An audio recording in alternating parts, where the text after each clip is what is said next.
জেনে নেওয়া যাক। অঙ্ক বানানের ক্ষেত্রে কখনোই অনুস্বর এই বানানটা হবে না। অঙ্ক বানানের ক্ষেত্রে ক দিয়ে এই বানানটাই ঠিক বানান।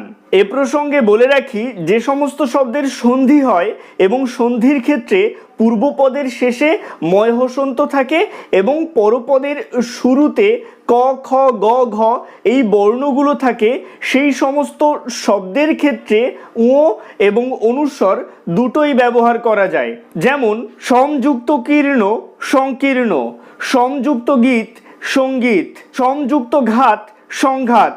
এই সমস্ত শব্দের ক্ষেত্রে অনুস্বর এবং দুটোই ব্যবহার করা যায়।